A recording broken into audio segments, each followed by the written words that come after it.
The Duke hid his deaf heir from society, until a maid brought something mysterious to the nursery, but before getting to the conclusion, let me tell you how it all began. The cold came up through the stone floor, and into her eyes like a punishment. Eliza Voss did not move. Her right hand was pressed flat against the nursery door, not knocking, not scratching, just resting there, as though she might feel through the oak what she could not see through it.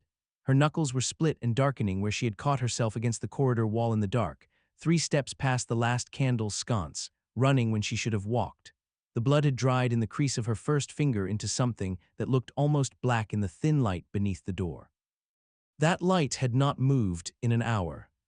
She had been watching it. In her other hand, cradled against her breastbone, with the same careful tension a woman might hold a wounded bird, was the thing she had found in the garden at dusk. She had been cutting back the last of the frost-blackened stems along the east wall, a task given to her by the head housekeeper, with the particular deliberateness of someone who wanted her occupied and outdoors, when her shears struck something hard beneath the frozen soil. She had knelt without thinking, cleared the earth away with her bare fingers, and lifted it into the gray December light. A music box. Small enough to fit in her palm, silver or silver-plated, the surface worn smooth at the edges from handling. The hinge was rusted shut. Whatever melody it had once held was locked inside it now. She did not know why she had brought it inside. She did not know why she was still kneeling here at 9:30 at night, the household long since settled and the candles burning low. She only knew that 3 days ago, the boy behind this door had pressed his face to the gap at the threshold and watched her with eyes that asked a question she did not yet know how to answer, and that since yesterday morning, he had not come to the door at all. No one would tell her why. Eliza had been hired 6 weeks ago to serve as nursery maid at Ashford Park, the country seat of the Duke of Carrow, under terms she now understood to have been carefully stripped of the truth. The agency in York had described the position as straightforward: a young child, a well-ordered household, a duke who traveled frequently and required reliable staff in his absence, good wages promptly paid, a room of her own. All of that was accurate. What the agency had not said, what no one had said, not the housekeeper who interviewed her, not the footman who showed her upstairs, not the woman from the village who brought fresh linens on Wednesdays and never once met Eliza's eyes, was that the child did not speak, that he had never spoken, that he could not hear the sound of his own name called from 3 feet away, and that this fact was treated in the house at Ashford Park not as a circumstance to be managed, but as a secret to be buried. His name was Thomas. He was 4 years old. He had his father's dark brows and a habit of pressing both hands flat against the window glass when the wind moved through the garden, as though he could feel the sound of it even if he could not hear it. Eliza had understood within the first week, not from anything said to her, nothing was ever said to her, but from the way the household arranged itself around the nursery floor, quietly, carefully, with the practiced avoidance of people who have learned that curiosity is dangerous. She had asked Mrs. Holt, the housekeeper, once. Once was enough. The child's health is not a subject for staff discussion, said without anger, without cruelty, with a flatness that was somehow worse than both. You have your duties, Miss Voss, attend to them. Her duties, yes. She attended to them. She learned his rhythms, the way he reached for her hand when she entered in the mornings, the particular tilt of his head when he was trying to understand her face. She learned that he could read her expressions with an accuracy that made her careful and kind, and sometimes ashamed of the thoughts she let cross her features without thinking. She began to learn his gestures, the small vocabulary of hands and brow and breath that he had built entirely on his own. She had sewn the silver button back onto his coat twice now, the second time with a double thread so it would hold. It was in her apron pocket at this moment, pressed against her hip through the cotton. She reached in and closed her fingers around it. The light under the door still did not move. She stayed. She heard the horses before she heard anything else. 4 of them by the sound, a heavy equipage moving fast up the gravel drive, the kind of pace that meant either emergency or impatience, and in her experience, those 2 things lived closer together in powerful men than they cared to admit. Crunch of wheels, a shouted word from the coachman, then the particular silence of a house that has just realized it has been caught unprepared.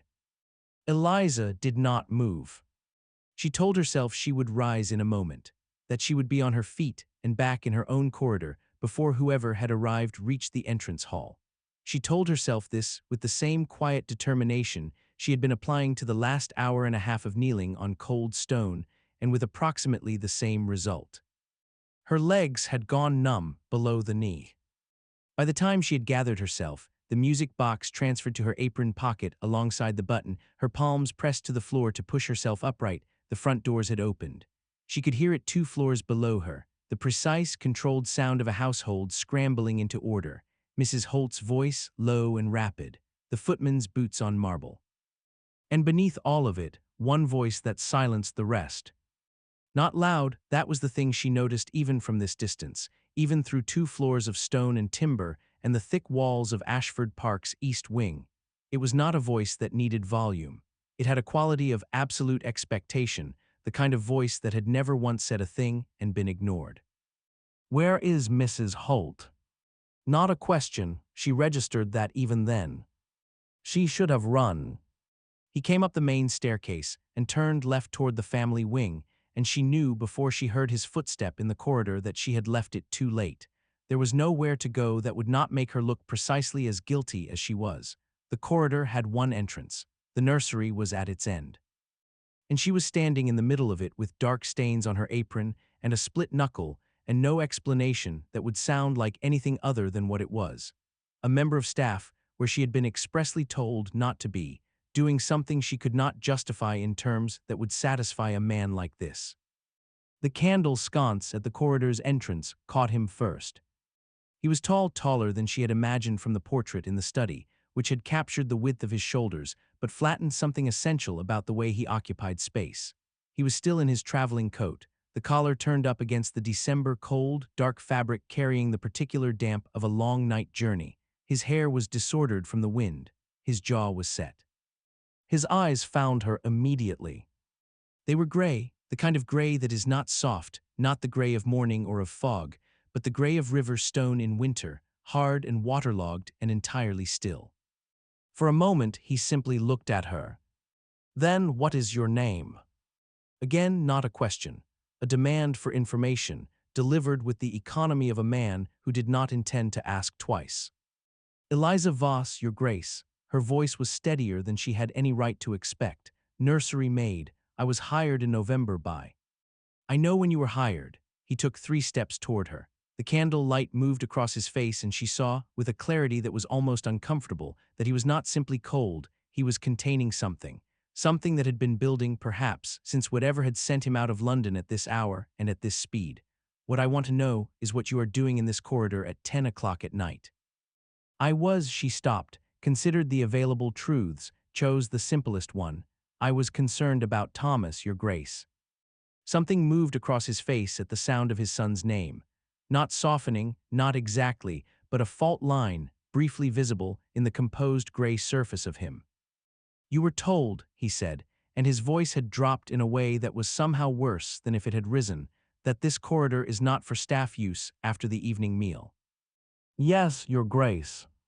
"You were told that inquiries regarding the child are to be directed to Mrs. Holt." "Yes, and yet—" "Yes," she said again, because there was nothing else to say. She was here. She had been here for nearly 2 hours. The yes was the only honest answer available to her.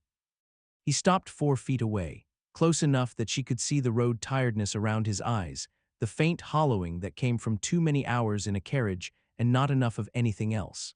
Close enough to see that whatever controlled thing lived behind his expression was working very hard tonight. He looked at her for a long moment with the focused attention of a man who was accustomed to finding the thing people were trying to hide. Then his gaze dropped to her hands. She was still holding the music box. She had forgotten, in the business of standing upright and finding words, that she was holding it at all. It sat in her cupped palms with the unassuming weight of something that did not know it mattered, tarnished silver, rusted hinge, the worn smooth edges catching the candlelight in a dull and quiet way. The Duke went very still. It was not the stillness of someone who did not recognize the thing. It was the opposite. It was the stillness of someone who recognized it completely and had not expected to see it again, and was not prepared for what that recognition cost them. He did not speak for a long moment. When he did, his voice had changed. The command had gone out of it, not into warmth, not yet, but into something more effortful, something careful. "Where did you find that?" "In the garden, Your Grace, east wall, beneath the frost line. I was cutting back the stems this afternoon and my shears." "How long have you had it?" "Since this evening. I brought it inside because—" She paused. Because what? Because she did not know what it was. Because something in the weight of it felt important. Because she had been planning to show it to Thomas in the morning, thinking he might like the feel of the metal, the mystery of the sealed hinge, the sense of something that had once made music and might again. "I wasn't certain what it was. I thought perhaps it belonged to the nursery." He looked at her then, properly, in a way he hadn't yet. Not assessing her guilt or cataloging her transgression, but actually looking at her face, at the dried blood on her knuckle and the dark circles beneath her own eyes, and the entirely unperformed concern still written across her expression from 2 hours of kneeling at a locked door. Whatever he saw, she could not read it. He held out his hand. She placed the music box in it. He turned it once, slowly, in his long fingers, the gesture of a man relearning the dimensions of something familiar, and then closed his hand around it. "Come with me," he said. Not unkindly, not kindly either, simply as a fact, the way he seemed to state most things. She was to come with him, that was what was happening next. He turned and walked back toward the corridor entrance without checking to see if she followed. She followed. Behind them at the end of the corridor, the thin line of candlelight still glowed beneath the nursery door, patient, unmoving. Waiting, as it had been all evening, for someone to finally pay attention to what it was trying to say. The Duke's study smelled of wood smoke and old paper, and something faintly resinous, cedar, perhaps, or the particular varnish used on the bookshelves that lined 3 of the 4 walls from floor to ceiling. A fire had been built up hastily, the logs still catching and snapping with the irregular energy of a flame that had not yet settled into itself. Someone, a footman, moving with the silent urgency of a household caught off guard, had lit the desk lamp and retreated before Eliza and the Duke reached the door. They were alone. She had not been alone with a man of his position before. She was aware of this in the way one is aware of weather, not as a thought exactly, but as a physical fact registered somewhere below conscious consideration. She stood near the door with her hands folded in front of her and her eyes on a point just past his left shoulder, which was the posture she had been taught expressed respectful attention without presumption. He did not sit. He set the music box on the desk and stood looking at it for a moment with his hands flat on the leather surface, his weight forward, the traveling coat still on his shoulders. Then he straightened, turned, and looked at her with the same directness he had brought to everything else since he had appeared in the corridor. "Tell me what you have observed," he said. "About my son, take your time and do not omit anything because you think it will displease me." Eliza looked at him steadily. "That last instruction," she said, "is more complicated than it sounds, Your Grace." Something shifted in his expression, not quite surprise, something adjacent to it. "Try regardless." She told him. She told him about the first morning, how Thomas had been presented to her by Mrs. Holt with the brisk efficiency of a woman handing over a parcel, how the housekeeper had said he is a quiet child in a tone that foreclosed further inquiry, and how Eliza had spent the first hour simply sitting on the nursery floor doing nothing, waiting to see what he would do. What he had done was watch her. Not with fear, she told the Duke, not with the wariness of a child accustomed to unkindness, with the focused, patient, entirely unself-conscious attention of someone conducting a serious assessment. He had watched her hands especially, where they rested, how they moved, whether they reached for him without permission. When she had picked up a wooden horse from the floor and simply held it out to him, not speaking, not gesturing, just offering, he had taken it after a long moment and turned it over in his fingers, and then looked back at her face, as though checking whether the transaction had changed anything about her expression. It hadn't. She had smiled at him, carefully, without too much of it, the kind of smile that does not ask anything back. He had nodded. Once, with the gravity of a small judge delivering a considered verdict. "He tested you," the Duke said. "He tests everyone, I think. He has developed a system for it." She paused. He is very intelligent, Your Grace. I want to be certain you understand that I don't mean it as a kindness. I mean it as an observation. He solves problems. He remembers things. Last week I moved a wooden block from the left side of the shelf to the right side. I did it absently, not thinking, and he noticed within 30 seconds of entering the room. He went directly to it and looked at me with an expression that asked, quite plainly, whether I had done it on purpose or by accident. The Duke said nothing. His eyes had not left her face. He communicates constantly, she continued, not in ways the household seems to recognize or, forgive me, in ways they seem to have tried to learn, but he has a language. It is built from gesture and expression and a particular range of sounds he makes that carry meaning once you understand the patterns. I have been studying it for 6 weeks. She hesitated, then added, I have been writing it down. Writing it down. In a small notebook, the gestures and what I believe they correspond to. I could be wrong about some of them, but I don't believe I am wrong about most. He was quiet for a long time after that. The fire had settled now, burning with a low and steady heat.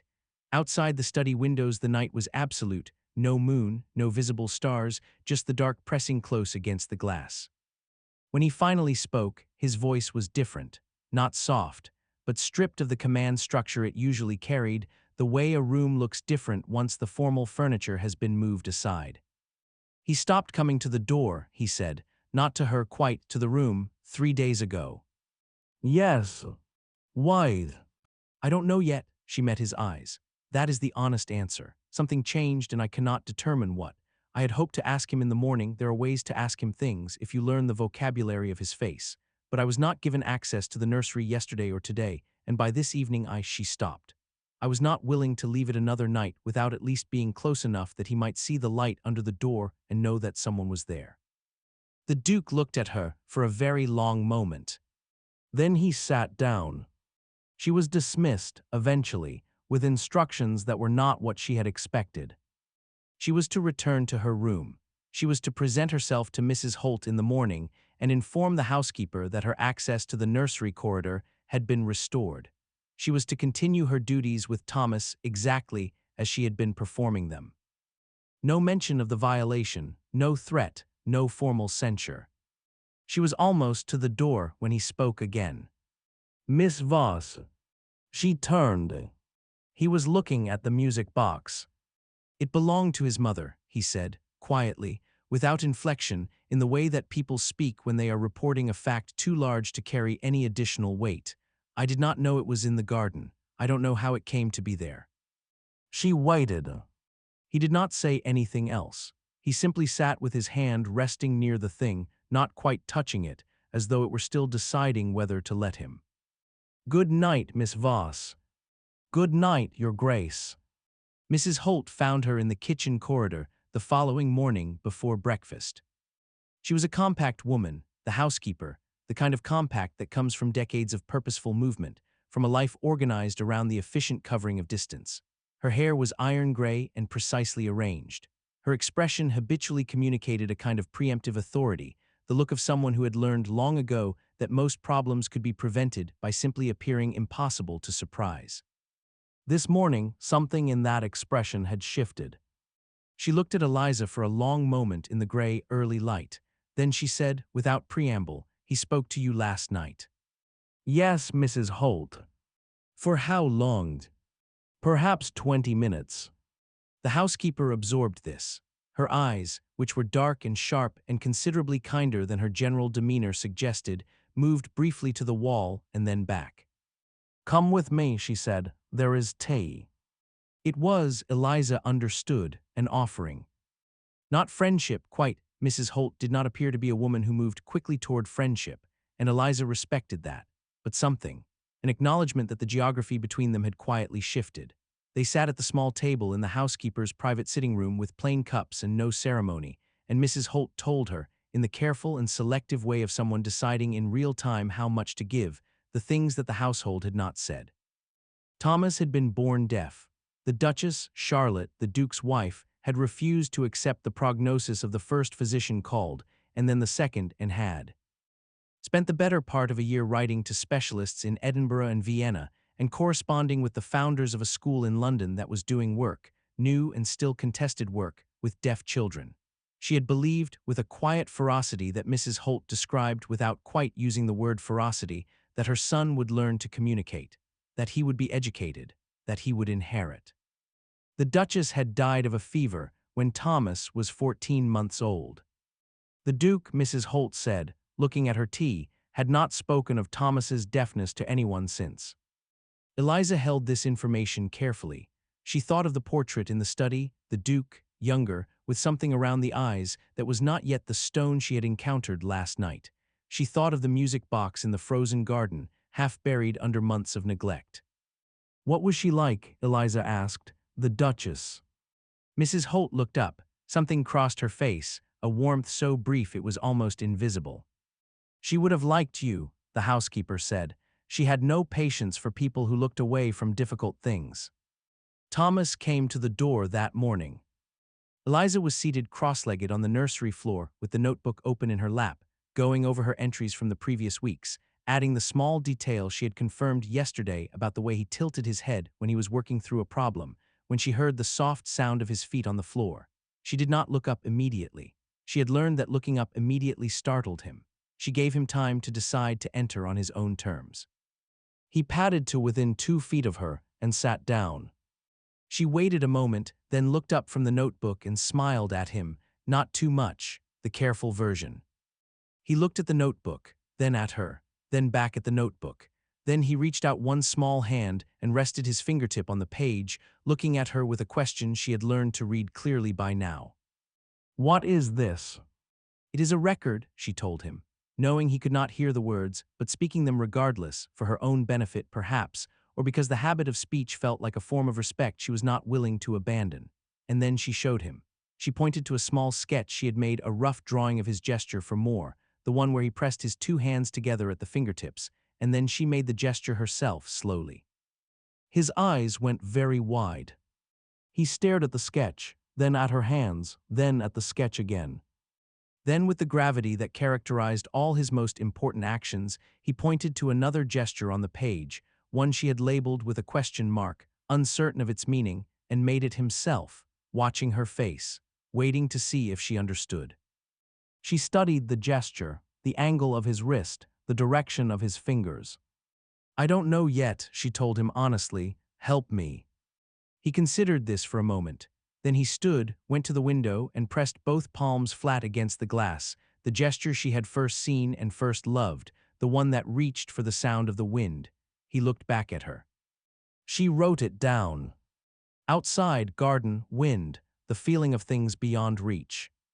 He watched her writing with an expression she had not seen on him before, something that lived between relief and hunger, the particular expression of a child who has understood, perhaps for the first time, that someone is trying to learn him, not manage him, not contain him. Learn him. The letter arrived on a Thursday, 8 days after the Duke's return. Eliza did not see it herself. She learned of it from the parlor maid, who had carried it upstairs and been present when Mrs. Holt received the news. The letter was from a physician in London. A man of considerable reputation, the parlor maid said, dropping her voice in the way that people do when they are performing the weight of information they find significant. A specialist in conditions of the mind and constitution in young children. He would be arriving at Ashford Park within the fortnight, at the invitation of, and here the parlor maid had paused and glanced along the corridor and lowered her voice further, the Duke's family. Not the Duke himself, his family. Eliza stood in the corridor after the maid had moved on, her hand in her apron pocket, the silver button cold against her fingers. Thomas was upstairs in the nursery at this moment, bent over the picture she had drawn for him of the music box, turning the paper carefully, studying it the way he studied everything that mattered, with his whole serious face. She stayed very still in the corridor and thought about what family meant in a household like this one, what it required, what it was willing to do to a 4-year-old boy in the name of protection. The button pressed into her palm. She thought about the Duchess, about ferocity that looked like quiet, about the particular courage of people who refuse. To look away from difficult things. Then she went back upstairs. Lady Harriet Vane arrived on a Tuesday. Eliza knew she was coming before anyone told her. She knew from the way the household rearranged itself in the 48 hours prior, the particular quality of the preparations, which were not the warm, slightly chaotic preparations of people expecting someone they were glad to see, but the precise, airless preparations of people bracing for inspection. Silver polished twice. Fresh flowers in the entrance hall despite the December cold brought it considerable effort from the hothouses. Mrs. Holt moving through the corridors with her jaw set in a way that went beyond her usual authority into something that looked, if you watched carefully, like armor. Eliza watched carefully. She asked the parlor maid, whose name was Dottie, and who had proven herself constitutionally unable to withhold interesting information for longer than 20 minutes, who was coming. Dottie had glanced in both directions along the corridor before answering. His Grace's aunt, Lady Vane, she comes every year in December. A pause. She stays for a fortnight. Another pause longer, carrying more weight. Everyone hates it. She heard her before she saw her. The voice preceded Lady Harriet Vane into every room she entered, not because it was loud, but because it had the carrying quality of a voice accustomed to being the last word on any given subject. It was a cultivated voice, educated and precise, with the particular cadence of someone who had spent 60 years having their statements treated as conclusions. Eliza was on the first-floor landing when the carriage arrived, carrying a basket of mending that gave her legitimate reason to be there and an entirely illegitimate interest in what was happening below.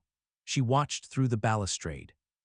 Lady Vane was perhaps 65, though she carried herself in a way that made age seem like a category she had declined to fully participate in. She was dressed in severe charcoal gray with black trim, the kind of mourning-adjacent palette that powerful women of her generation had perfected as a social weapon. It communicated gravitas, sobriety, and an implicit suggestion that any frivolity in her presence would be in poor taste. Her hair was white and elaborately arranged. Her back was absolutely straight. She handed her gloves to the footman without looking at him. Her gaze went immediately, with the accuracy of a woman who had surveyed many rooms and always located the thing she was assessing, to the upper staircase. To Eliza. The look lasted perhaps 3 seconds. It contained a complete assessment and a preliminary verdict. Then Lady Vane turned to greet Mrs. Holt, who had appeared with the smoothness of long practice, and the entrance hall resumed its careful performance of welcome. Eliza picked up her mending basket and went upstairs. Her hands were quite steady. She was mildly surprised by this.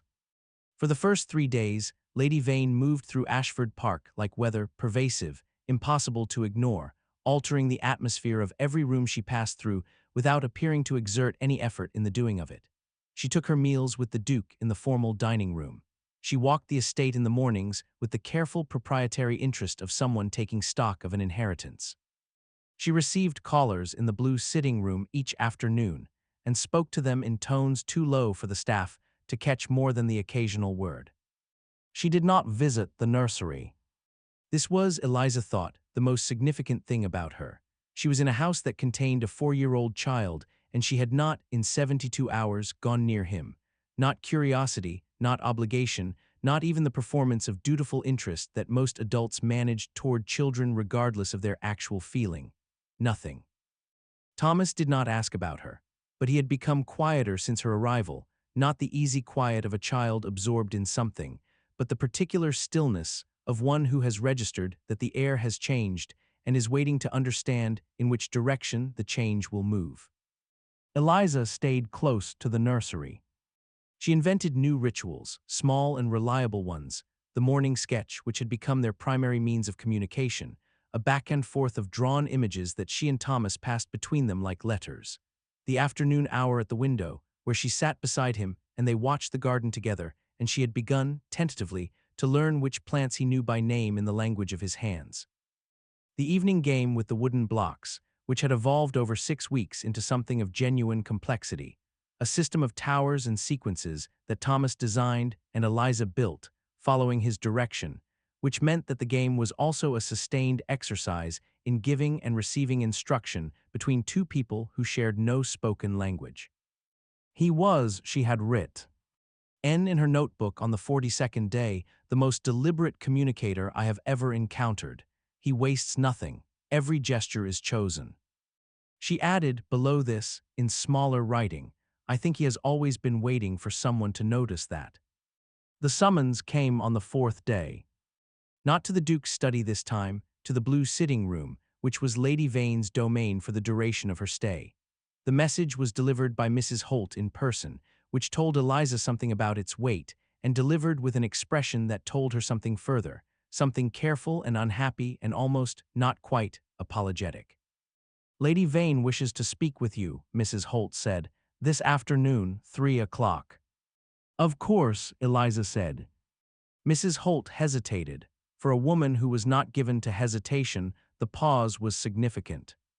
Miss Voss, she said, and then stopped, and then, as though making a decision she was not certain about, be careful what you agree to. She walked away before Eliza could ask what she meant. The blue sitting room was exactly as cold as its name suggested, despite the fire burning in the grate. It was a room decorated for effect rather than comfort, pale blue silk wall covering, furniture arranged with the formal precision of a stage set, nothing soft or yielding anywhere in it. Lady Vane was seated near the window in a high-backed chair, her hands folded in her lap, looking out at the gray December garden with the expression of someone reviewing a document. She did not look at Eliza when she entered. She let her stand for a full minute before acknowledging her presence. Eliza recognized this as the technique it was and did not shift her weight or clear her throat or do any of the things the silence was designed to produce. She stood and waited and kept her expression pleasant and blank. When Lady Vane finally turned, her gaze was appraising in the same way it had been on the landing, complete, rapid, and without warmth. You are the nursery maid, she said. Yes, my lady. You have been here 6 weeks. 7, my lady, as of yesterday. A slight pause at the correction, then, my nephew speaks of you. Eliza said nothing. This did not appear to be a statement that required a response. He tells me you have developed an approach with the child. The word approach was deployed with the careful neutrality of someone who has chosen it specifically to avoid using the word they actually mean, that you have been studying his behaviors and recording your observations. I have been learning how Thomas communicates, my lady. Yes. Communicates, Lady Vane repeated the word with a faint elevation of tone that transformed it from a neutral term into a gently contested one. He is 4 years old, Miss Voss, and deaf. The capacity for communication you are describing is considerable, Eliza said, quietly, without apology. I have 7 weeks of daily observation. I am confident in the assessment. The room was very still. Lady Vane looked at her with an expression that had not changed, and yet had somehow sharpened. Sit down, she said. What followed was not precisely a conversation. It was a presentation. Lady Vane was too skilled for anything as uncontrolled as conversation.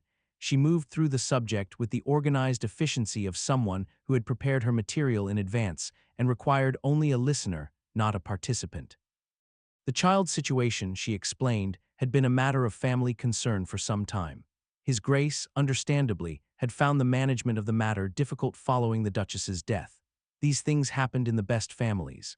The important thing was that appropriate arrangements be made, arrangements that served the child's needs, naturally, but also protected the dignity and the interests of the family as a whole.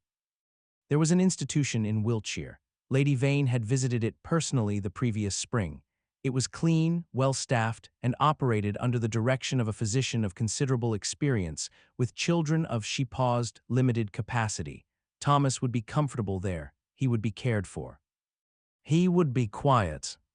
Eliza sat with her hands folded in her lap, and her face entirely still, and listened to a 65-year-old woman describe the disappearance of a 4-year-old boy from his own life, as though it were a matter of household management. The paperwork, Lady Vane continued, has been prepared. It requires only the Duke's signature, which is a matter currently under discussion. A brief pause. There are those in this household who have made that discussion more complicated than it needs to be. She looked at Eliza. Eliza looked back. I am not certain, Lady Vane said, whether you are naive or ambitious. In my experience, young women in service who involve themselves in family matters are generally one or the other. The naive ones believe they are helping.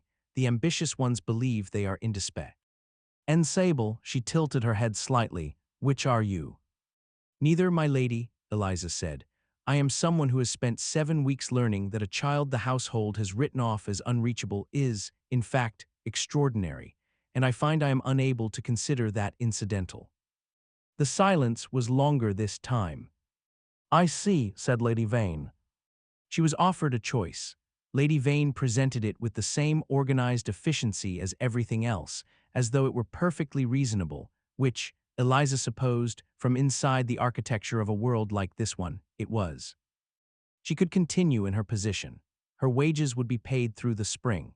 She would be given a strong reference, an excellent reference, Lady Vane specified, the kind that opens doors on the condition that she ceased her interference in the family's decisions regarding the child, ceased her communications with the Duke on the subject, and confirmed, before leaving this room, that she understood the matter to be settled. Or she could speak, in which case she would be dismissed immediately, without reference, in December, with no position secured and no protection, and the particular difficulty of finding new employment that attached itself to a young woman who had been let go from a duke's household under ambiguous circumstances. Lady Vane said all of this without raising her voice, without cruelty, even or at least without the kind of cruelty that announces itself. She delivered it as information, the way a physician might deliver a prognosis. These are the facts. This is the landscape. Choose your path. Eliza sat with it for a moment. She thought about Thomas that morning, the way he had pressed his drawing into her hands when she arrived, a careful sketch of the two of them at the window, her outline recognizable by the particular way he had drawn her braid, the small detail he always included. She thought about his face when she had looked up from the notebook 7 weeks ago and smiled at him the careful smile that didn't ask for anything, the way he had nodded with his small judge's gravity and decided to trust her. She thought about what trust cost a child who had learned, very early, that the world was not organized in his favor. She looked at Lady Vane. I cannot agree to those terms, she said. I am sorry, my lady, I understand the consequences, but I cannot agree. Something moved across Lady Vane's face, not surprise, quite, but a recalibration. The look of a woman who has made an accurate assessment and finds she was right about the category, if not the specific content. Then we are finished, she said. Mrs. Holt will see to your things. Mrs. Holt was waiting in the corridor. This told Eliza the full shape of the afternoon, that the housekeeper had known how it would go, had perhaps always known, and had stationed herself here not as a function of the dismissal, but as something else, something quieter. She looked at Eliza's face and read it in a single glance. Come, she said, I'll help you pack. They walked up the back stairs together. Neither of them spoke until they reached the second landing, and then Mrs. Holt said, without looking at her, in a voice pitched below any possible carrying distance, There is a letter that I have been meaning to write for some time. Eliza looked at her. To His Grace, Mrs. Holt continued, in London, when he returns next week. She paused. I am not a woman who acts without consideration, but I find that some things once seen cannot be conveniently unseen.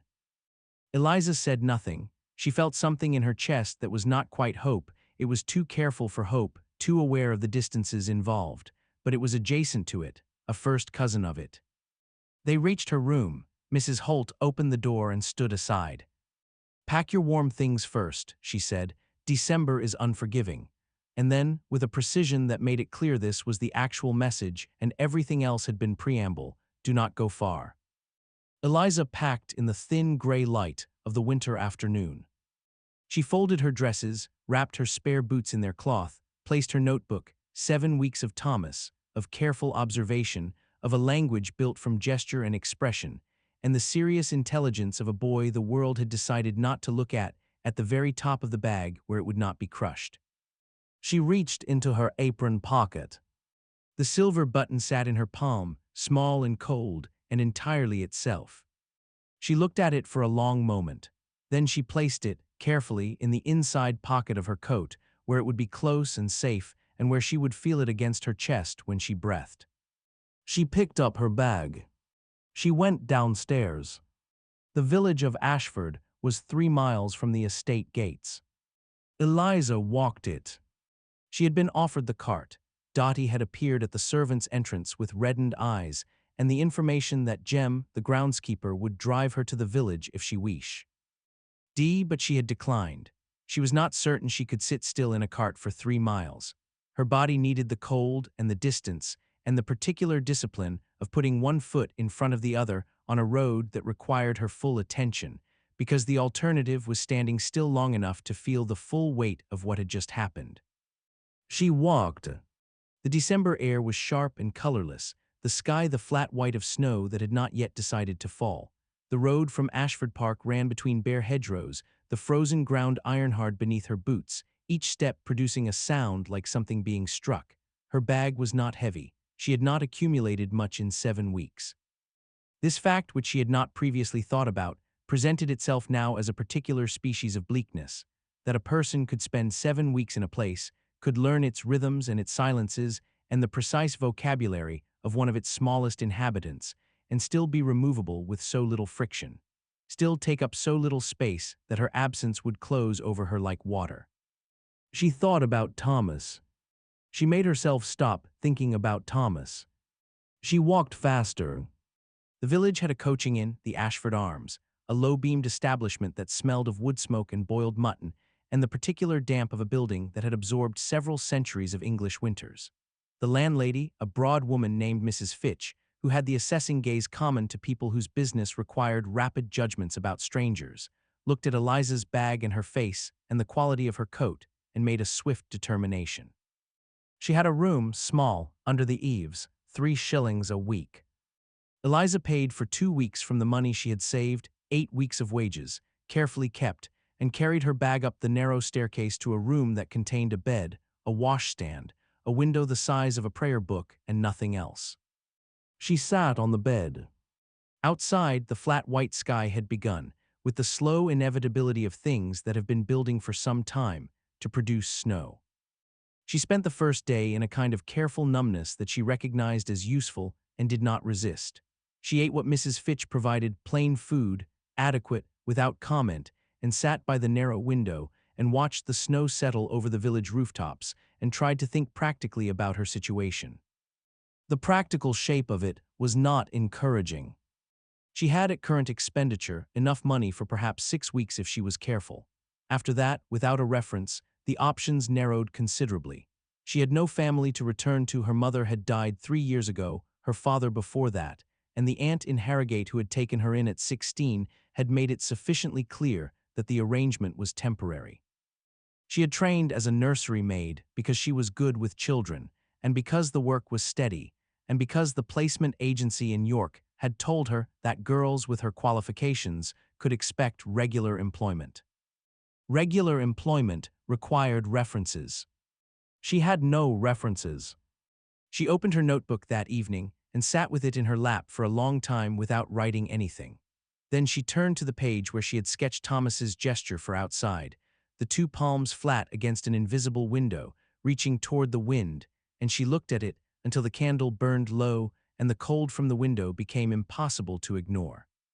She closed the notebook. She slept badly and woke before dawn and lay in the dark, listening to the village settle around her like a coat that belonged to someone else. On the 3rd day, Dottie came. She appeared at the inn just after noon, breathless from the walk and pink with cold, a shawl pulled tight over her uniform in a way that suggested she had left in a hurry and without full authorization. She sat across from Eliza at the corner table in the inn's small parlor and wrapped both hands around the tea Mrs. Fitch brought and spoke in the rapid, compressed way of someone who has rationed their time and intends to use all of it. The house, she said, was in a state. Thomas had not eaten properly since the morning of Eliza's dismissal. He sat by the nursery door and waited. Dottie described this with a catch in her voice that she covered by drinking her tea, just sat there, in the way he had apparently once waited for someone to come. The new nursery maid Lady Vane had engaged from the village, a girl of 17 with no particular experience and the permanent expression of someone slightly frightened, could not manage him. He would not respond to her. He had overturned his dinner tray the previous evening, not in anger, Dottie said, but with the slow deliberateness of a child making a statement he had no other way to make. Mrs. Holt cried, Dottie said, and then, clearly recognizing this as the most significant item of intelligence she had to offer, "I have never seen Mr. S. Holt cry, not in 4 years." Eliza looked at her hands. "And the Duke," she asked, "is there any word?" Dottie's expression shifted. This was the part she had been working toward. Eliza understood the part that hurt. "He's in London still. Lady Vane sent him a letter the same day you left. I don't know what it said." She paused. "But Mrs. Holt asked Mr. Graves, the Duke's man, his personal secretary, whether His Grace had sent any instruction regarding your dismissal, whether he had, asked for it to be stopped." Eliza waited. "Mr. Graves said there had been no such instruction," Dottie said. "He said His Grace had been informed and had not responded." The parlor was very quiet. In the grate, a log shifted and resettled, sending up a brief fountain of sparks. He had been informed. He had not responded. Eliza sat with this for a moment, with the particular quality of it, the specific shape of being told that someone who had listened to you with more attention than you had expected, who had held a music box in his hands and changed his voice when he spoke of his dead wife, who had stood in a corridor at 10 o'clock at night and looked at you as though you were a problem he was willing to take seriously, had been informed, and had found it insufficient to act. She thought about what Mrs. Holt had said on the stairs. "Do not go far." She had held on to that. She had turned it over in the long gray hours of the last 3 days with the careful hopefulness of someone who could not afford to spend hope recklessly. But it sat differently now, next to the information that the Duke had received word and sent no instruction. It sat smaller, more fragile. "Thank you for coming," she told Dottie. "You should go back before you're missed." Dottie stood and then hesitated, and then reached into her shawl and produced a small package wrapped in brown paper. "From Mrs. Holt," she said. "She said you'd know what to do with it." She left before Eliza could ask what she meant. Inside the paper was the notebook. Not Eliza's notebook, that was still in her bag upstairs, intact. This was a different one. Smaller, older, the cover soft with handling. Inside, in a handwriting Eliza did not recognize, slanted and quick, and full of the energy of someone writing fast to keep up with their own thoughts, were pages of observations, dates going back nearly 5 years, descriptions of Thomas at 4 months, at 8 months, at a year. Sketches rougher than Eliza's own, but made with the same intention. Gestures documented, patterns noted, the repeated careful effort of someone trying to build a vocabulary for a child who had none. At the front of the notebook, on the inside cover, a name. Charlotte. Eliza sat for a long time in the corner of the inn parlor, with the Duchess's notebook open in her lap. The snow had begun again outside. It fell past the small window in slow, unhurried quantities, covering the village in the patient way of something that intends to stay. She turned the pages carefully. The Duchess had been a thorough observer, more thorough than Eliza had given her credit for from Mrs. Holt's description, which had conveyed ferocity but not this, the quiet, systematic intelligence of someone who had decided to solve a problem by learning everything about it. There were entries about specialists consulted in Edinburgh, references to a school in London, the same school Mrs. Holt had mentioned, the one doing new work with deaf children. A copied letter in the Duchess's hand, from a physician who had written back to say that with proper education, with structured communication, with patience and consistency, a deaf child of ordinary intelligence could expect to. The letter stopped mid-sentence. The page had been torn, not roughly, carefully, deliberately, as though someone had removed what came next with full knowledge of what they were doing. Eliza looked at the torn edge for a long time. Then she closed the notebook and held it against her chest, above the pocket where the silver button pressed its small cold weight into her breastbone, and she sat very still in the corner of the Ashford Arms while the snow fell outside and the fire burned low in the grate, and the full shape of what was happening at Ashford Park arranged itself in her mind with the terrible clarity of things you cannot unknow once you have seen them. The paperwork had been prepared. The physician from London was coming within the fortnight. Thomas was sitting by a locked nursery door, refusing to eat, waiting for someone who had been removed from his life as efficiently as a page from a notebook. And the Duke, who had listened, who had changed his voice, who had held his dead wife's music box in his hands in the firelight, the Duke had been informed, and had not responded. She reached into her coat pocket and closed her fingers around the silver button. She thought, I gave this to Mrs. Holt to keep. She had left it on Thomas's window. Sill the morning of her dismissal, a small act of she had not known what to call it at the time. Continuity, perhaps, the idea that something familiar would remain in the room even after she was gone, that he would find it and know, in whatever way a 4-year-old boy knew things, that she had left it on purpose, that it was not abandonment but its opposite. Mrs. Holt had sent it back. She looked at it in her palm. Small, silver, worn smooth at the edge where it had caught and been sewn back and caught again, twice by Eliza's own hand, with a double thread the second time so it would hold. She understood then what Mrs. Holt was doing. The letter came to her at the inn on a Friday. A folded sheet of paper, sealed with plain wax, delivered by Jem the groundskeeper who handed it to Mrs. Fitch without explanation and left immediately. Mrs. Fitch brought it to Eliza with the careful curiosity of a woman who respected privacy in principle and found it occasionally inconvenient in practice. Eliza took it to her room. It was from Mrs. Holt, 2 pages, written in the same compressed, purposeful script as the housekeeper's speech, nothing wasted, nothing decorative, everything in its correct and necessary place. Eliza read it standing at the small window with the afternoon light coming gray and flat through the glass. The first page was an account. Mrs. Holt wrote what she had witnessed in 22 years of service at Ashford Park. She wrote about the Duchess's work, the notebooks, the correspondence, the absolute refusal to accept that her son's deafness was the end of the story rather than the beginning of a different one. She wrote about the months following the Duchess's death, and the Duke's grief, and the way that grief had calcified into silence, not cruelty. She was careful to note, never deliberate cruelty, but the particular silence of a man who had learned to manage pain by refusing to look directly at the thing that caused it.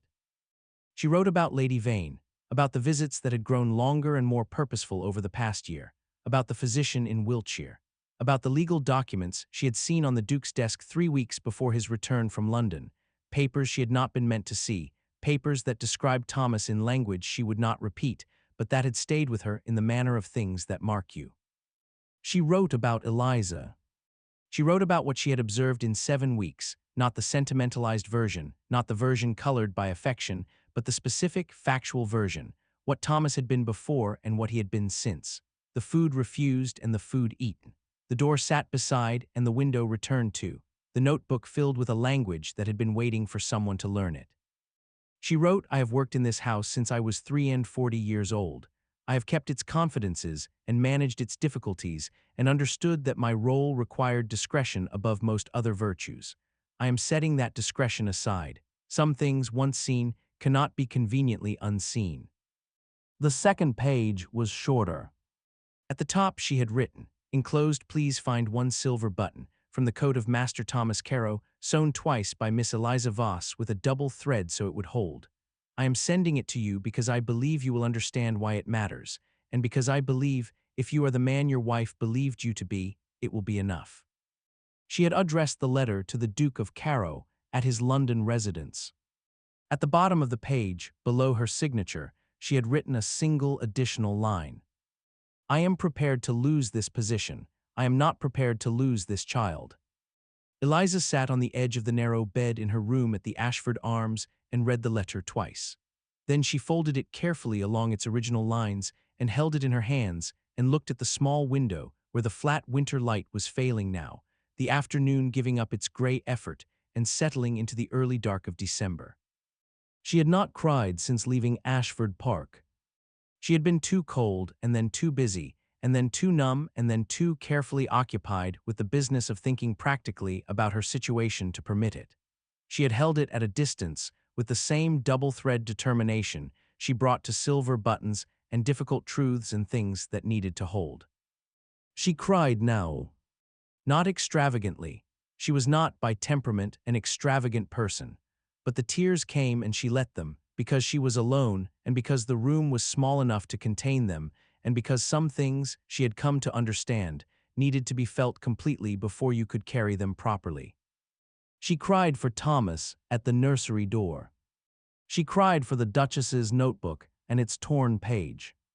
She cried briefly and with some embarrassment for herself, for the 7 weeks that had mattered, for the careful smile that didn't ask for anything, for the particle. Our loneliness of having done the right thing and found it insufficient. Then she dried her face on her sleeve and straightened her back and looked at the letter in her hands. Mrs. Holt had told the truth, at the cost of 22 years, at the cost of everything she had built in that house, every certainty and every safety and every quiet dignity of a life well made in service. She had told the truth because some things, once seen, could not be conveniently unseen. Eliza reached into her coat pocket. The button was gone. Of course it was gone. Mrs. Holt had sent it with the letter, enclosed it for the Duke, sent it north to London inside a folded page of truth that might change everything or might change nothing, depending on what kind of man received it. The pocket was empty. She pressed her hand flat against her chest anyway, over the empty pocket, over the place where the button had rested for 10 days, and she sat in the dark of the small room and she waited. She was good at waiting. She had learned it from a 4-year-old boy who had been doing it, with more grace than she could claim, for the entirety of his small life. He came back on a Monday. Eliza did not know this when it happened. She was in her room at the Ashford Arms, sitting at the small table with the Duchess's notebook open before her and her own notebook beside it, working her way through the parallel entries, Charlotte's observations from 3 years ago set against her own from the last 7 weeks, looking for the patterns that connected them, building the case that no one had asked her to build, but that she could not stop herself from constructing. It was the only useful thing she could do with the waiting. It was the only way she knew to stay sane. She had been at the inn for 11 days. Her money was holding, but only just, and she had begun to think seriously about writing to the placement agency in York, not in hope of a position, not without a reference, but to ask whether there was any category of work that did not require one. Laundry, kitchen work, the kind of employment that did not depend on the written endorsement of someone who wished you had stayed quiet. She had not written the letter yet. She told herself this was because she was waiting for Mrs. Holt's letter to reach London and be read and be answered, or not answered, and that she owed herself a few more days before she accepted the shape of things. This was true. It was also true that she was frightened of the letter, of writing it, of the particular finality of a person who has made a choice accepting its full consequences. She had chosen dignity over safety, and she did not regret it, and she was also, in the honest quiet of the small room under the eaves, afraid. She was reading a passage in Charlotte's notebook, an entry from when Thomas was 8 months old, describing the way he had begun to track movement with his eyes with unusual intensity, as though compensating for the silence with an additional concentration of sight, when she heard, distantly, the sound of horses on the frozen road. 4 of them. She looked up from the notebook. It was Dotty who came to the inn, running 40 minutes later. She arrived without her shawl this time, which told Eliza the urgency had exceeded the available preparation time. Her hair was disordered, and her face was a complicated mixture of expressions that resolved, as she caught her breath in the doorway of the parlor, into something that looked cautiously like relief. "He's back," she said. "He came this morning. He went straight to the study and he hasn't come out, and Mrs. Holt has been in there for 40 minutes and Lady Vane is—" She stopped, reorganized. "Lady Vane is very angry, miss, very quiet and very angry, which Mrs. Holt says is worse." Eliza set down her tea. "He brought someone with him," Dotty continued. "From London, an older gentleman, very precise-looking. Mrs. Holt says he's a doctor, but not the one Lady Vane engaged. A different one. From Edinburgh originally, she thinks, from the accent." Something moved through Eliza's chest. She kept her face still. "Is there any word for me?" she asked. "Any message?" Dottie's expression shifted, not toward disappointment, but toward something more tentative than certainty. "Not yet," she said, "but miss—" She hesitated. Then, with the conviction of someone who has decided to commit fully to what they believe, "Mrs. Holt told me to come and tell you. That's not nothing. Mrs. Holt doesn't send for people without a reason." Eliza looked at the Duchess's notebook on the table, at her own beside it, at 11 days of careful parallel work, columns of observation, the accumulated evidence of 2 women, one dead, one dismissed, who had refused to look away from a child the world had found inconvenient. She closed both notebooks and put them in her bag. "Tell me," she said, "what time the physician arrives." The answer, it turned out, was 2 o'clock. "Lady." Vane had arranged a formal meeting in the blue sitting room. The physician she had engaged, a Dr. Pemberton from London with the polished manner of someone who had made a career of telling wealthy families what they wished to hear, was to present his assessment of Thomas and his recommendation for the institution in Wiltshire. The household had been informed that certain staff would be required to attend as witnesses. Mrs. Holt had been listed among them. What Lady Vane had not arranged, what she could not have arranged, because she had not known he was coming and had not known who he had brought with him, was the Duke's counter. Eliza learned this from Mrs. Holt herself, who appeared at the Ashford Arms at 1:30 with her coat buttoned to the throat and her expression carrying the particular quality of a woman who has made a decision and passed beyond the point of reconsidering it. She sat down across from Eliza without being asked. "He read my letter," she said. "He read it on Thursday evening. He left London on Friday morning." A pause. "He brought Dr. Alastair Munro, 30 years working with deaf children in Edinburgh, published, respected, the kind of man whose opinion cannot be easily dismissed by a physician who has spent his career writing reports that confirm what his clients have already decided." Eliza looked at her. "You knew he would come," she said. "That's why you told me not to go far." "I hoped," Mrs. Holt said, with the precision of a woman who did not deal in certainties she had not earned. "I knew what his wife believed him to be. I did not know, after 3 years, whether she was still right." She met Eliza's eyes. "It appears she was." They sat with that for a moment. Then Mrs. Holt said, "He has asked for you to be present at 2 o'clock." The inn parlor was very quiet. "Me," Eliza said. "You," a pause. "He said, and I am quoting precisely because I think the precise wording matters, he said, bring the woman who was paying attention." She arrived at Ashford Park at 5 minutes before 2. She had not been back since the afternoon she had walked the 3 miles to the village with her bag and her boots ringing against the iron ground. Walking through the servants' entrance now felt different, not smaller, not diminished, but weighted with the 11 days of distance, with everything she had thought and feared and refused to accept in the room under the eaves. The house smelled the same.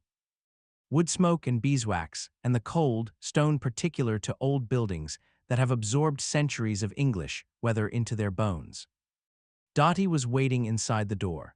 She took Eliza's coat without speaking and squeezed her hand once, briefly, with a grip that communicated more than she had words for.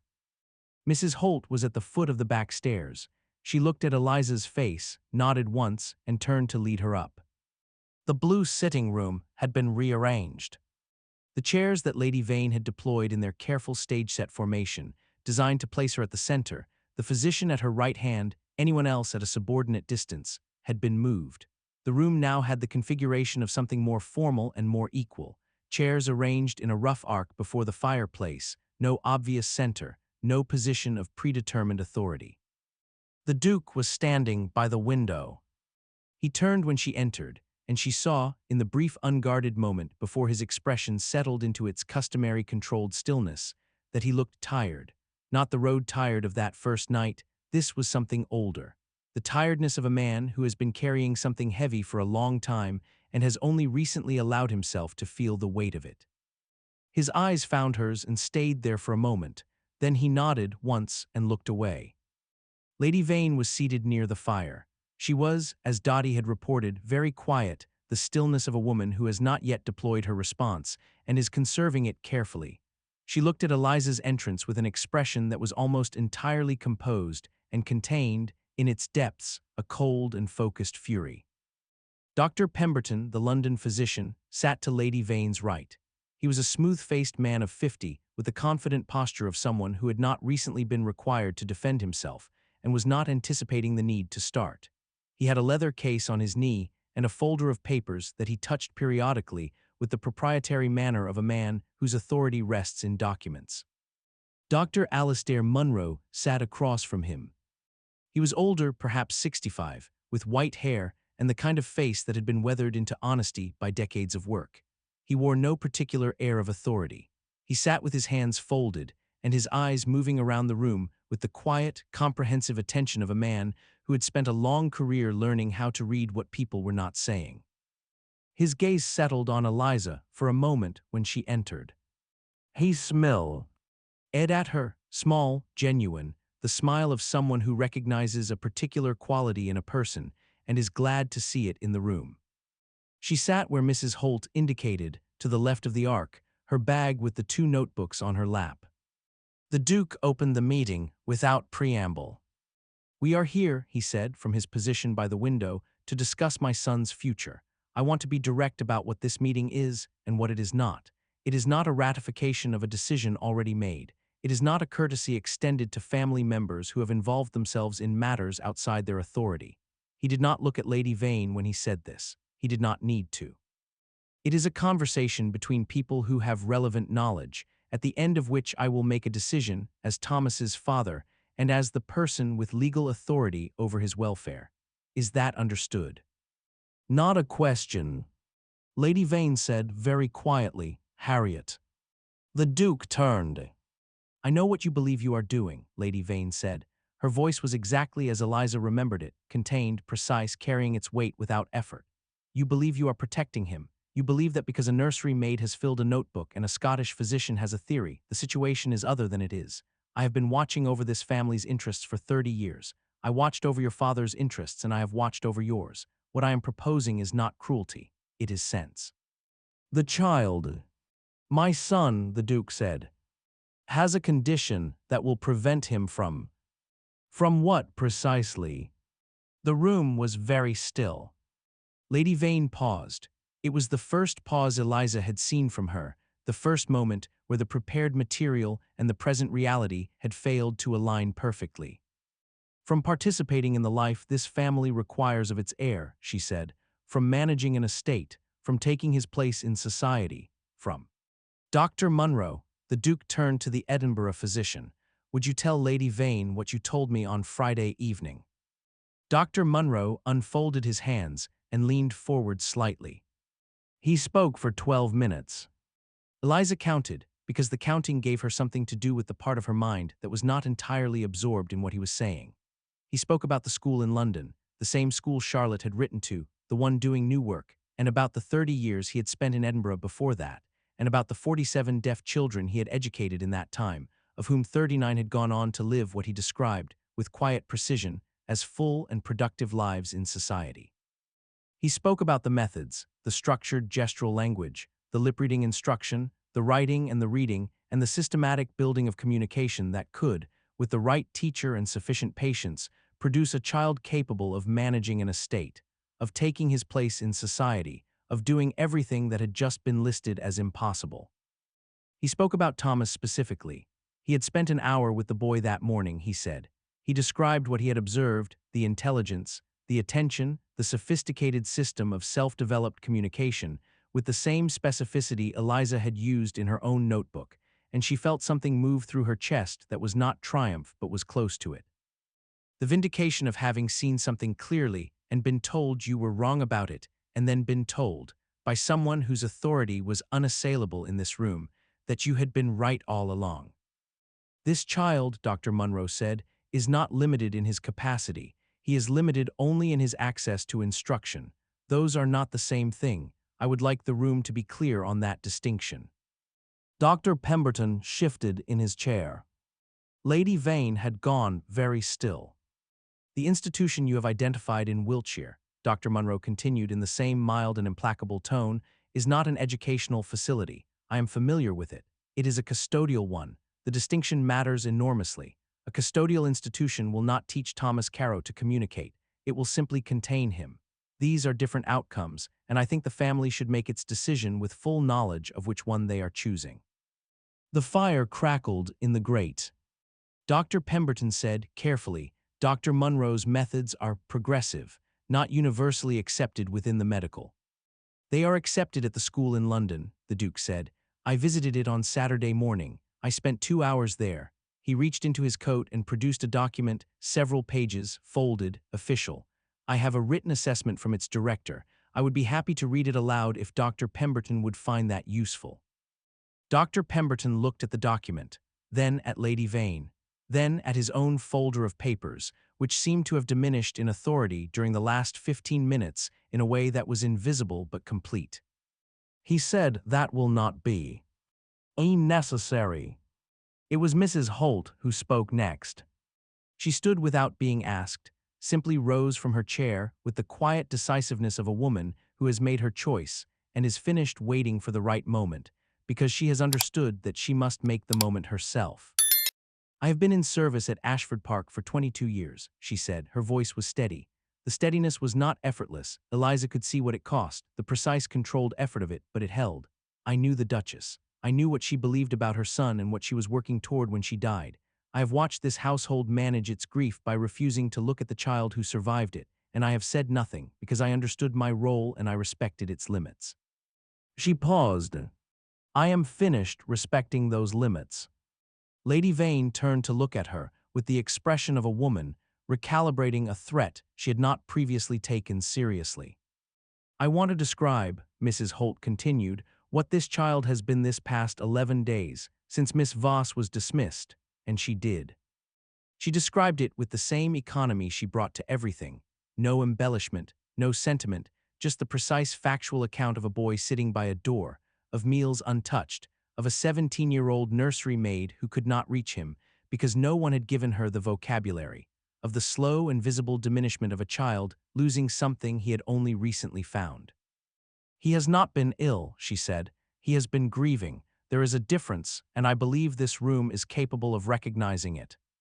She sat down. The room was silent for a long moment. Lady Vane spoke. Her voice, when it came, was still controlled, but the control had changed quality. It was thinner now, the kind of control that is managing something rather than commanding it. "You have brought a physician and a servant to argue against a decision made in the best interests of this family," she said to the Duke. "I hope you understand what you are doing, the questions that will be asked in London, the conversations that will be had in drawing rooms where your son's condition is already." "Already what?" the Duke said. "Already a subject of—" "Of what, Harriet?" His voice had not risen. It did not need to. "Say it plainly. You have come into my house and prepared legal documents regarding my son without my knowledge, and you have dismissed a member of my staff who was doing the only genuinely useful work anyone in this household has managed in 3 years. I would like you to say plainly what it is you believe my son's existence threatens. I would like to hear it stated out loud, in this room, in front of these people." Lady Vane looked at him for a long moment. The fire was the only sound. And then, not dramatically, not with any collapse of posture or expression, because she was not a woman who collapsed, she simply stopped. She stopped pressing forward. The force of her went somewhere internal, and what remained in the chair was still formidable, but was no longer advancing. "You are making a mistake," she said, quietly. "The last position of a person who has lost the ground they were standing on but will not surrender the words." "Perhaps," the Duke said, "it is mine to make." Dr. Pemberton withdrew his recommendation 7 minutes later. He did it with the practiced smoothness of a man who had survived a long career by knowing precisely when to renegotiate his position, framing it as a deference to the family's wishes and a recognition of new evidence in terms that required no acknowledgement of the last 40 minutes. He gathered his folder of papers, shook hands with the Duke, nodded to Dr. Munro with the careful respect of a man acknowledging a superior he intends to disparage later in private, and left. Lady Vane rose shortly after. She did not speak to the Duke. She did not speak to Mrs. Holt or to Dr. Munro or to Eliza. She gathered herself with the dignity of a woman who has been defeated and intends to make the defeat look, from a sufficient distance, like a strategic withdrawal. She walked to the door with her back absolutely straight. At the threshold she paused and looked back at the room, at the Duke by the window, at Mrs. Holt in her chair, at the Edinburgh physician with his folded hands and his 30 years of proof. Her gaze stopped, finally, on Eliza. It lasted only a moment. Eliza met it steadily. Then Lady Vane walked out. Her footsteps were precise and unhurried in the corridor, and then on the stairs, and then they were gone. In the quiet that followed, Dr. Munro turned to Eliza. "Mrs. Holt tells me you have been keeping records," he said. "Observations, a gestural vocabulary." "Yes," she opened her bag, 2 notebooks. Mine, and she hesitated, then took out Charlotte's notebook and held it for a moment before placing it on the table beside her own. The Duchess began it, 3 years ago. I have been continuing her work. Why? Without knowing that's what I was doing. Dr. Munro looked at the two notebooks on the table. At the matched intention of them, the same project, carried by two different women across 3 years of loss and silence, and a household that had organized itself around not looking. He said, "May I?" She nodded. He opened the earlier notebook, read for a moment, then looked up at the Duke, who had moved from the window and was standing at the edge of the arc of chairs, looking at the two notebooks with an expression that Eliza could not name, something large and complicated and quietly devastating, the expression of a person seeing the full shape of something they have only previously glimpsed in pieces. She was right, Dr. Munro said, not gently, plainly, as one states a fact. Your wife was right about all of it, and so, he looked at Eliza, were you. The Duke walked her to the entrance hall himself. Not the servants' entrance, the main hall, with its high ceiling and its cold marble, and the portrait at the top of the stairs that she had looked at on her first day, and thought did not capture something essential about him. He stopped at the bottom of the staircase. Mrs. Holt will prepare your room, he said. Your previous room, if that is acceptable. Your position is restored with immediate effect, and your wages for the last 11 days will be paid in full. Thank you, Your Grace. He was quiet for a moment. There was something in the quality of his stillness that was different from its usual form, not the containment of a man managing something, but the stillness of a person who has set something down and has not yet decided what to do with the freed hands. The music box, he said, I have had the hinge repaired. It is in the nursery. A pause. I thought he should have it. Eliza looked at him. She used to play it for him, the Duke said. Before he was born, even. She read somewhere that children could hear music in the womb. He stopped. The large thing moved across his face again, briefly visible, and then he brought it back under the surface with the practiced effort of a man who has been doing this for 3 years. He cannot hear it, but he might. He will feel the vibration, Eliza said quietly. If he holds it, he will feel it playing. The Duke looked at her. She said, he puts his hands on the window glass to feel the wind. He already knows how to find the parts of sound that belong to him.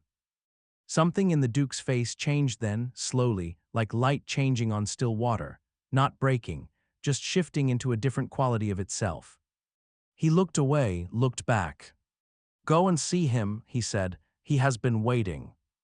She was halfway up the stairs when the sound reached her, the front doors opening, cold air entering the hall below, and beyond it, through the tall windows, Lady Vane's carriage moving on the gravel drive. The horse's breath made small clouds in the winter air. The wheels turned.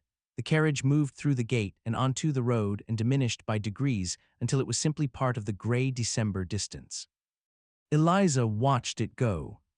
Then she turned back up the stairs, toward the corridor, toward the thin line of light she knew would be waiting under the nursery door. She quickened her pace. 3 weeks passed. They were the quietest 3 weeks Eliza had known since coming to Ashford Park, quiet in the way that follows storms, the particular hush of a house that has been through something and is learning, cautiously, what it is like on the other side. Lady Vane did not return. Dr. Munro came twice more before returning to Edinburgh, each visit producing a new set of recommendations that Eliza transcribed carefully into her notebook and began implementing the following morning. The legal documents, the ones Lady Vane had prepared, the ones with their institutional language and their careful erasure of a 4-year-old boy from his own inheritance, were, according to Mrs. Holt, no longer on the Duke's desk. She did not ask what had been done with them. She did not need to know. What she needed to know was Thomas. He had been at the nursery door when she arrived back that first afternoon, not sitting beside it this time, but standing, which was different. Standing with the particular contained energy of a child who has heard something and is not yet certain whether to believe it. She had come around the corner of the corridor, and he had seen her and gone entirely still, the way he did when he was deciding something important. She had stopped too, given him the distance, let him decide. He crossed it in about 4 seconds. He did not run. He was not, generally, a child who ran toward things, preferring the dignity of deliberate movement. But he walked fast, with his arms coming up before he reached her, and she went down to her knees on the corridor floor and held him and felt the rigid concentration of his small body slowly release into something that was the physical equivalent of a very long exhale. She had pressed her cheek against the top of his head and closed her eyes and said nothing, because there was nothing to say that his grip around her neck had not already covered. After a while he pulled back and looked at her face, checking it, as he always did, reading her expression with the focused accuracy that she had come to think of as his particular genius. His eyes moved over her face, and then he made a gesture she had not seen before, his right hand to his chest, a slow circular motion, small and deliberate. She did not know it yet. She made the gesture back at him, questioningly. He considered this. Then he patted her chest once, lightly, and turned and led her into the nursery with the purposeful air of a child who has things to show her and has been waiting 11 days to do it. She looked the gesture up that evening in Charlotte's notebook. It wasn't there. She wrote it in her own, in the section she kept for gestures she had not yet decoded, and spent the following days watching for context. She found it on the fourth day, when Thomas used it again, standing at the window in the late afternoon, looking out at the garden where the snow had finally settled properly, and then turning to her and making the slow circular motion at his chest with an expression she recognized. It was the expression he used for things that mattered. She wrote in careful letters beneath the sketch, "I think it means safe, or perhaps here, or perhaps both, and he has decided they are the same word." The Duke took his meals in the nursery twice a week. This was new. Eliza understood it as new from the way the kitchen staff received the instruction, with a brief, collective pause that communicated volumes about how infrequently it had happened before, and from the way Thomas responded the first time his father appeared at the nursery door at 6:30 on a Wednesday evening, coat still on, slightly surprised-looking himself, as though he had made the decision and arrived before he had fully worked out what came next. Thomas had looked at him for a long moment. Then he had picked up the wooden horse from the floor, the one Eliza had offered him on her first morning, the one whose acceptance had been his preliminary verdict on her, and held it out. The Duke had taken it. He had turned it over in his hands with the same careful attention his son brought to objects, studying it. Then he had looked at Thomas and back at the horse and made a gesture, rough, unpracticed, but recognizable, the gesture for what is this, that Eliza had taught him in the study 2 weeks prior, sitting across the desk from him, while he wrote down the vocabulary with the same systematic focus he appeared to bring to all forms of information. Thomas's eyes had gone wide. Then he had smiled, the full, unguarded smile that Eliza had learned to wait for, the one that took over his entire face and made him look exactly his age, which was 4, which was very young, which was something she sometimes had to remind herself of because his gravity made it easy to forget.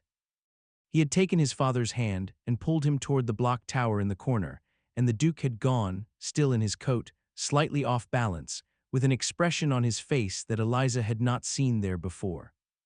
She had taken herself very quietly to the window and looked at the garden and given them the privacy of her turned back, and tried not to feel the complicated warmth of witnessing something that had been a long time in the earning. It was on a Thursday evening, in the 4th week after her return, that it happened. Thomas had tired early. He had spent the afternoon in an extended session with the new structured exercises Dr. Munro had recommended, which required sustained concentration and left him pleasantly exhausted in the way of a child who has worked hard at something that genuinely interested him. He had fallen asleep in his chair at 7:30, tilted sideways against the cushion with his cheek on his hand and his breathing slow and deep, the music box on the table beside him where it lived now, where he had placed it on the second day, with the careful intentionality he brought to the arrangement of important objects, at a specific distance from the candle, so that the light caught the tarnished silver at a particular angle. Eliza had moved him to the bed without waking him. She was good at this by now, the transfer, the tucking in, the particular practiced gentleness of someone who had learned the exact distribution of weight required to carry a sleeping child without breaking the surface of their sleep. She pulled the blanket up to his shoulder and stood looking at him for a moment in the candlelight, at the dark lashes against his cheek and the serious architecture of his small face gone soft in sleep. She picked up the music box from the table and wound the key, once, carefully, not knowing if she was doing it correctly, feeling the mechanism engage and resist and then turn. She set it down again, The melody came out thin and tentative, the way things do after long disuse, each note finding itself again. It was a simple tune. Old, she didn't know its name. She stood and listened to it play itself out, and when it finished, she looked at Thomas's sleeping face and thought, she would have liked this. She would have wanted to be here for this. Then she straightened and turned to collect her notebooks from the table. The Duke was in the doorway. She did not know how long he had been there. Long enough to have heard the music box, she thought. His eyes went to it briefly before they came to her, and something in his face had the particular quality she had learned to recognize as the expression he wore when something had reached him in a place he had not fully armored.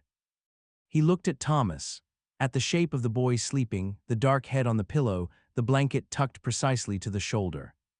He stayed in the doorway for a moment, then crossed to the window and stood with his back to the room, looking out at the night.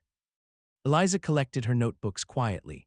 She had understood by now the rhythm of these evenings. The Duke sometimes came after Thomas was asleep, stood for a while, was present in the room in whatever way he was able to be present. She did not require anything from him during these moments. She moved through them with the same undemanding quietness she had brought to the early weeks with Thomas, available, unhurried, asking nothing. She had her bag in her hand and was moving toward the door when he spoke. "Where wills you go?" She stopped. He had not turned from the window. His voice was quiet, not the command register, not the careful formal register she had come to know well over the past weeks. Something else. Something that had the quality of a question a person asks when they have been sitting with it for some time and have finally decided the asking is less costly than the not knowing. "Your Grace." When the spring comes, a pause, Dr. Munro will be establishing a teaching arrangement. A qualified instructor, someone trained in his methods. That position will not require, it will be a different kind of role than the one you currently hold. He stopped, reorganized as though the practical architecture of the sentence was not quite doing what he needed it to do. "I am asking whether you have plans for your own future, whether there is somewhere you intend to go." Eliza stood in the middle of the nursery with her bag in her hand and the sleeping child behind her and the Duke's back to her, straight and still against the dark window, and she understood that he was asking something that had the shape of a practical question and the weight of a different one entirely. She said, "I will manage, Your Grace, I always have." He was quiet. Outside, the night was clear for the first time in weeks, cold and clean, the sky doing something it rarely did in December, which was show its stars. They were very bright through the nursery glass. She looked at them over his shoulder and waited. "Yes," he said, "I know that." Another silence. The music box sat on the table, still and spent, having given its melody to the room and emptied itself of it. "I am not asking whether you are capable of managing," he said. "I am aware that you are capable of managing. You are the most capable person I have encountered in—" He stopped again. She heard him take a breath. "I am asking whether you want to." She did not answer immediately, not because she didn't know, she had known for some time, in the honest small hours part of herself that she kept separate from the practical considerations, with the same clarity she had brought to the moment in the blue sitting room when she had chosen to speak. She did not answer immediately because the question, stated that precisely, required an equally precise response. Because he had asked it in the way he did most things, stripped of decoration, at direct cost to himself, the kind of honesty that had the quality of something being set down. She set her bag down. "Miss Voss," he turned from the window then, finally. He was backlit by the stars and the candlelight caught the lines of his face, the tiredness that was still there but had changed quality over the last weeks, losing some of its calcified weight. He looked, she thought, like someone who had recently been reminded that they were still alive and was finding the information both welcome and inconvenient. His eyes were steady, gray and direct and carrying at their surface the careful controlled thing he always carried, and beneath it, visible now in a way it had not been in the corridor that first night, the other thing, the thing that had looked at the music box in her hands and changed his voice, the thing that had taken a wooden horse from a 4-year-old boy and turned it over with genuine attention, the thing that had gone to London on a Saturday morning to stand in a school full of deaf children and return with 30 pages of evidence, because a housekeeper had told the truth in a letter. "I have not known," he said, "what to do with the feeling of not wanting you to leave." The nursery was very quiet. Thomas breathed in the even, unhurried way of deep sleep. I am aware, the Duke continued, with the careful precision of a man who has chosen each word and means every one of them, that this is not, that the circumstances are not, that I am not someone who has made this kind of admission before, or easily, or without understanding what it costs. A pause. I am also aware that I am your employer, and that this admission places you in a position that is not straightforward, and that you are too honest a person to say something you don't mean simply to manage a difficult moment. So I am not asking you to say anything at all. I am simply. You are simply telling me the truth, she said. He stopped. Yes. She looked at him for a moment, at the controlled stillness of him and what it was currently costing, at the window behind him with its winter stars, at the music box on the table and the sleeping child and the two notebooks in her bag, Charlotte's and her own, 3 years of parallel work, two women who had refused to look away from difficult things. She thought about what Mrs. Holt had said on the stairs, the first time. She had no patience for people who looked away from difficult things. She thought about the corridor on that first night, the cold floor, the split knuckle, the thin line of light under the door. The feeling of not being willing to leave it another night without being close enough that someone might see the light and know someone was there. She thought, this is the same feeling. It is the same feeling, and I have had it for some time, and I have been managing it with the same double thread I use for everything that needs to hold. I don't want to manage somewhere else, she said. He looked at her. She met his eyes. I don't want to go, she said, plainly, without decoration because he had not used any, and it seemed important to match him in that. I didn't want to leave. I left because I was required to and because I had no authority to stay, and because the alternative was pretending I hadn't seen what I had seen, which I found I could not do. She paused. I have been back for 3 weeks, and in that time I have not wanted to be anywhere else. That is the honest answer to your question. He said nothing for a moment. He simply stood with the stars behind him and looked at her with an expression that was doing several things at once, absorbing what she had said, and checking it against something internal, and finding, she thought, that it matched, that it corresponded to something he had suspected but had not permitted himself to rely on. Then he said there would need to be arrangements, proper ones, it would not be. I know, she said. I am not a person who, he stopped, started again. I have not been, for some time, someone who found this kind of thing straightforward. I know that too. And you are not, a pause, and she saw him make a decision in real time, saw the moment he chose honesty over diplomacy. You are not frightened by that. It was not quite a question, but it wanted an answer. No, she said, I'm not frightened by difficult things, you may have noticed. Something happened at the edge of his expression. Not a smile, or not quite, but the territory adjacent to one, the movement of a face that has remembered it, is capable of the thing, and is considering it seriously for the first time in a while. I noticed, he said, the first night, in the corridor. You were very angry. I was, a beat. I was also, he paused. You did not move when I came down the corridor. Most people move. I had nowhere to go, she said, and I had been kneeling on stone for 2 hours. My legs had gone numb. This time it did reach his expression, brief, genuine, the smallest possible version of a smile but unmistakably itself. It changed his face considerably. She thought that someone who saw it often would find it difficult to describe him as severe. Yes, he said, that seems consistent. They stood looking at each other in the candlelight, with Thomas sleeping between them and the music box on the table, and 11 days of November cold, and 3 weeks of careful proximity, and one honest exchange that had cost them both something and given them something else in return. He crossed the distance between them, not quickly, not with any of the declarative energy of a man performing certainty, just steadily, the way he did most things.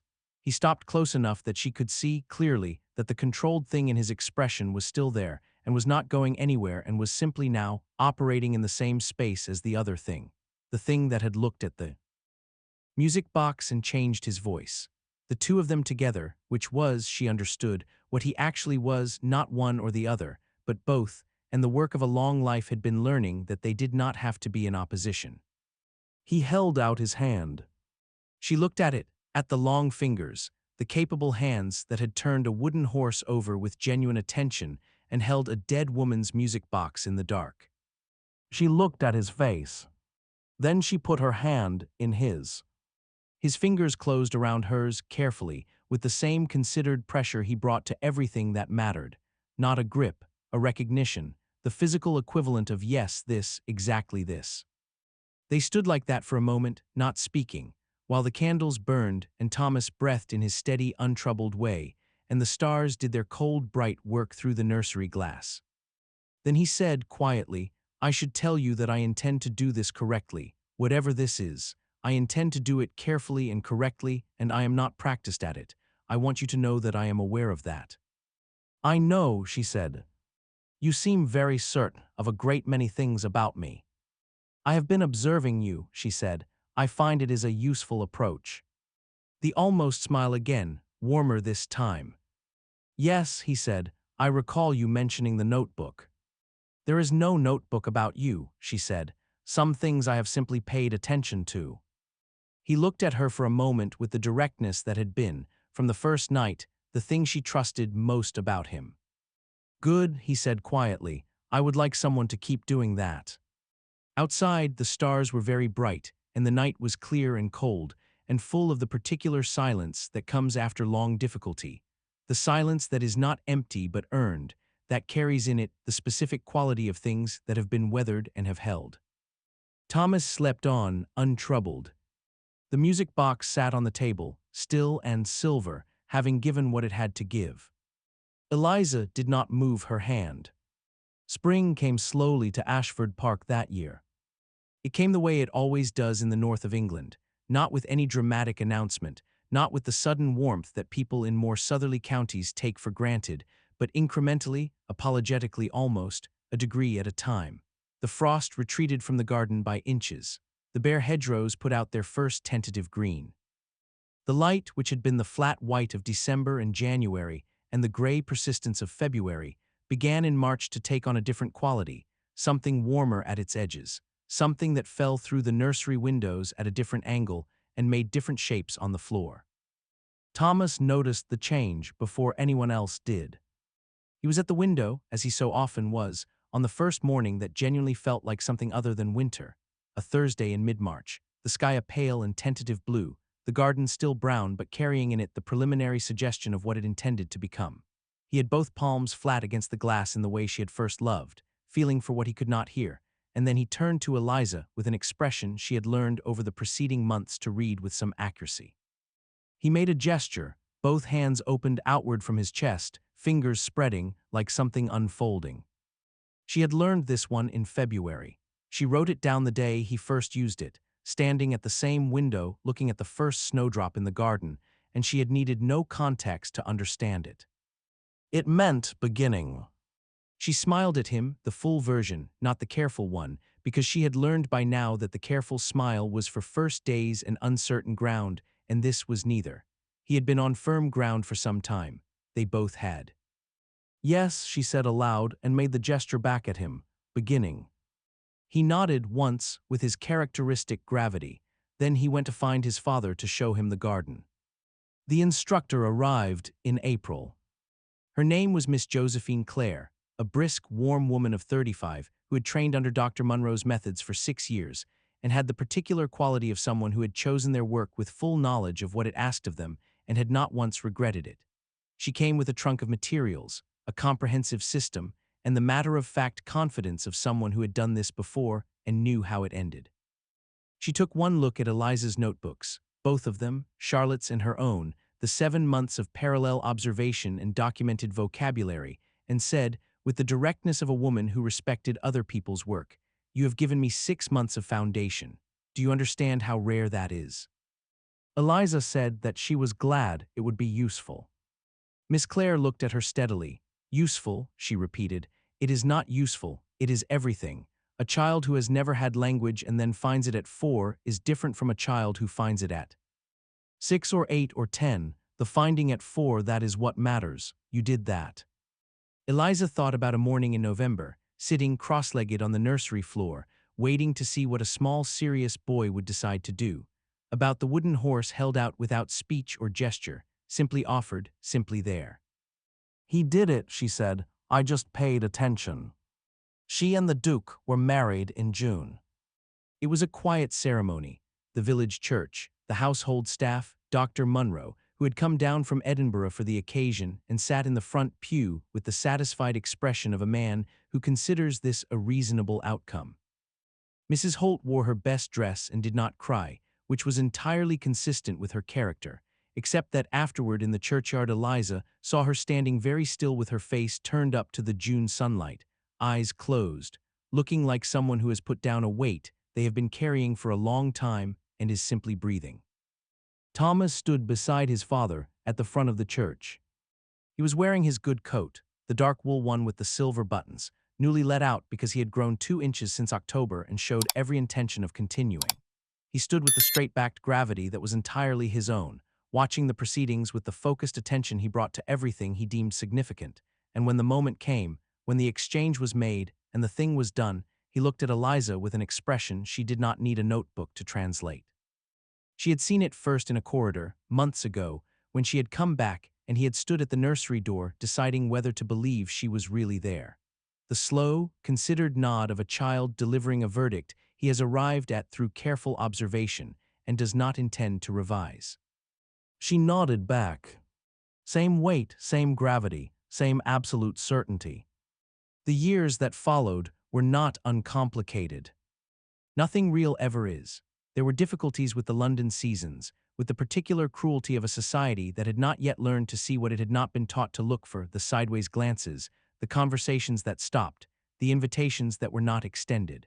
There were years that were harder than others, years when the progress seemed slow and the world seemed smaller than it should have been for a boy of Thomas's capacity.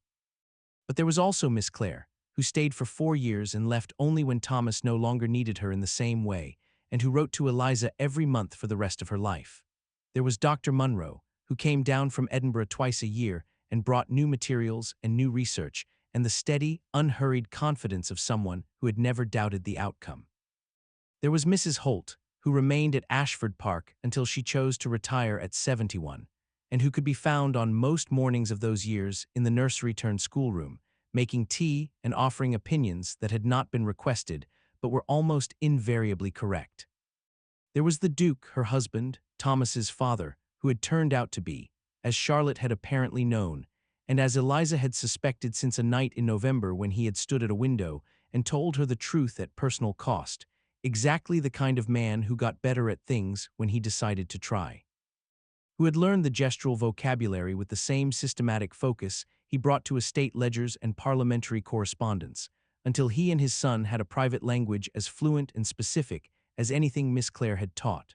Who had a habit, which Eliza noticed and never mentioned because it did not require mention, of adjusting the household for her comfort without announcing it.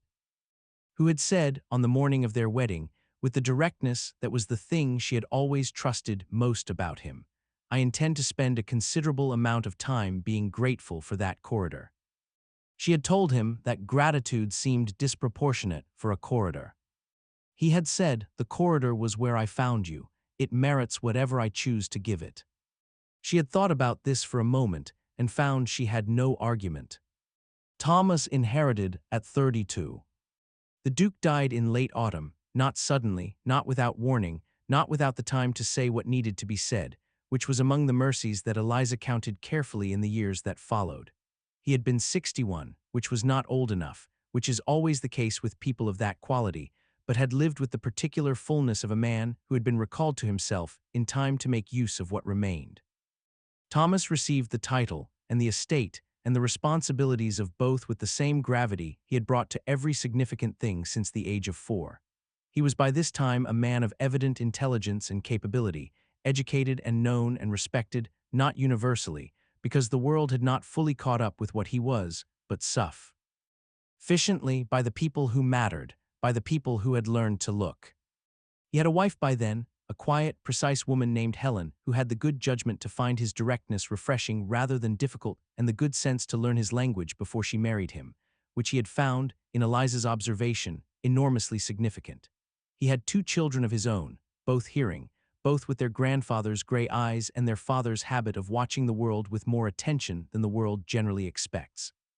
On the day he formally took the title, Thomas came to find Eliza in the morning room where she had taken to sitting in the years since the Duke's death, a room that faced south and received the best of whatever light the day had to offer. He sat across from her, and they looked at each other for a moment in the easy way of two people who have never needed to fill silence. Then he made a gesture she had not seen him use since childhood, his right hand to his chest, the slow circular motion, small and deliberate. Zeife, or Heir. Or, as she had always thought, both, because he had decided long ago that they were the same word. She made it back to him. He nodded once. Then he went to manage his estate, which he did with considerable competence, for a long time. The nursery at Ashford Park was not a nursery for much of Thomas's adulthood. It became a schoolroom, then a study, then a sitting room for Helen and the children, the space adapting itself over the decades to whatever the house required of it. But certain things did not move. The window, of course, the east-facing window with its view of the garden, the glass that had been pressed by so many small palms over so many winters, feeling for the shape of the wind, that stayed.